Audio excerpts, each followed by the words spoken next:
poeta César Vallejo llegó a París en 1923. Murió en la misma capital en abril de 1938.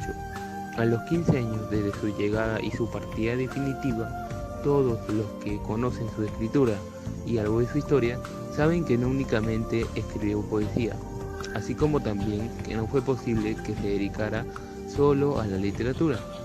Su esplendor estilo poético fue interrumpido muchas veces por las fuertes depresiones económicas que él sufría y que lo obligaban a cumplir con otros trabajos.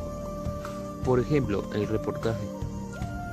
También practicó periodismo con frecuencia y cordura. Como asimismo escribió dramática, novelas, cuentos y ensayos, y a pesar de tanta labor literaria, periodística, hubo lugar para otra ocupación a la que abrazó con tanto entusiasmo como la poesía y la política.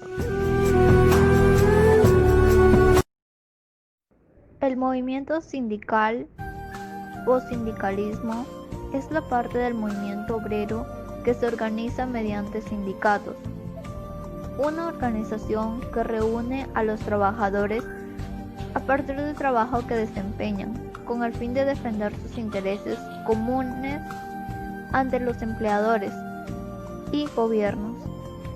Esta apareció en el siglo XIX. En algunos países, la palabra sindicato también se utiliza para denominar a las organizaciones patronales. Sindicato y gremio son palabras habituales para designar las organizaciones de los trabajadores, con el fin de representar colectivamente los intereses de la clase obrera. El movimiento sindical está organizado en ámbitos nacionales e internacionales, mediante organizaciones sectoriales o generales.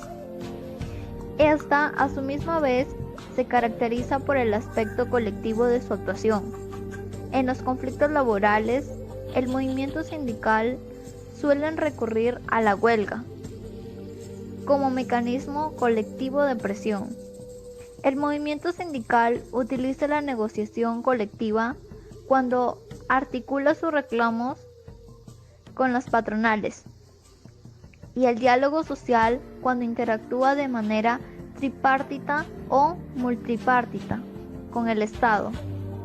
Cuando concluyen acuerdos con las patronales, toman la forma de convenio o contratos colectivos de trabajo. El análisis del movimiento de Lockout y también de los roles actanciales de algunos personajes, como es Obrero 12 en particular, nos ha permitido también observar la importancia dada al liderazgo organizador. Esto no excluye la democracia. De hecho, el locus obrero es el espacio de la discusión más fructífera y horizontal. La escena 3 es la última que no tiene un escenario estratificado como las demás y representan las discusiones en el seno del sindicato. Frente a los líderes, la masa no es informe. Hemos analizado su atopeya mostrando cómo aparece en realidad como consciente de su lugar en la escena histórica. En sus roles actanciales siempre muestra intencionalidad. Es la burguesía la que aparece entonces como inconsciente, incapaz de manejar su actividad sin producir crisis y totalmente desconectada del otro. Otro actor social representado en Lockout es la socialdemocracia. La obra muestra la falsa posición que ocupa ese sector, su ambigüedad, que en definitiva remite a una alianza con la burguesía en Vallejo y su ideología marxista. El marxismo era la gran pasión de muchos intelectuales del momento, bajo el impulso y el ejemplo de la Revolución Soviética. Vallejo se entusiasma y adopta la ideología del marxismo-leninismo en todos sus aspectos, tanto fisiológico, político y económico-social. Su conversión ideológica se radicaliza y deja a un lado la poesía para centrarse en tareas periodísticas y de propaganda, y combate ideológico a favor de la revolución apoyada en las tesis marxistas y lenistas.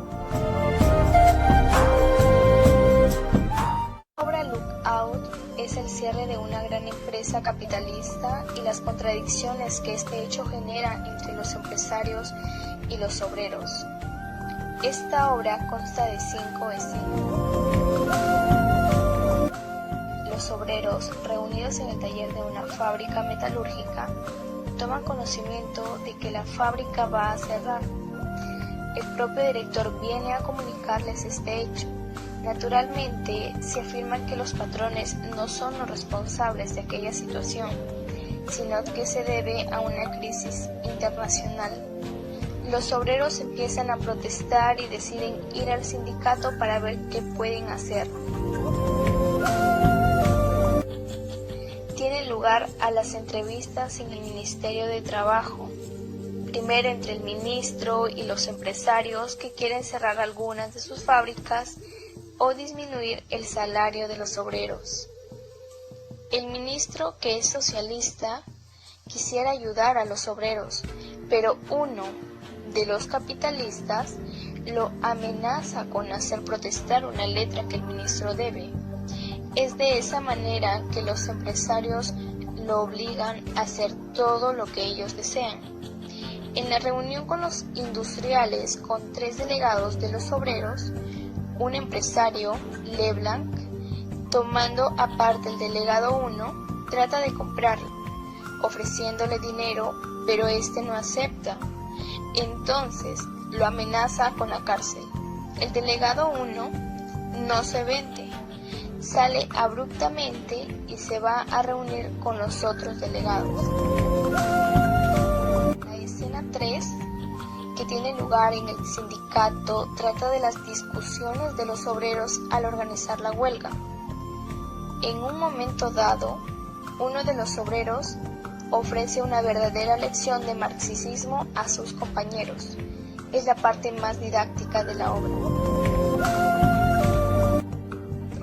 Muestra la represión de la huelga por la policía y el sufrimiento de los obreros y familiares, donde reina la atmósfera de pánico y muerte. Mientras tanto, los dueños de las fábricas, que deben ser cerradas en un cabaret, acompañados de copetineras derrochando su dinero en juegos bastante vulgares. La escena termina con el asesinato del guardián por la policía, por haber descubierto que el vigilante era un soplo. Narra el triunfo de los obreros. La fábrica ya no será cerrada, ni los salarios serán disminuidos. Sin embargo, esta victoria no es sino un paso hacia la revolución proletaria. No existe un único contexto situacional en Lockout. Es diferente en cada una de sus escenas. En la primera, por ejemplo, va desde un contexto mediado en una fábrica metalúrgica hacia el inmediato de un taller. El contexto social también es diverso. En la primera y tercera escena es un contexto de obreros y en la segunda es patronal. Por lo general se encuentran las 2 esferas burguesas y obreros, salvo en la tercera escena.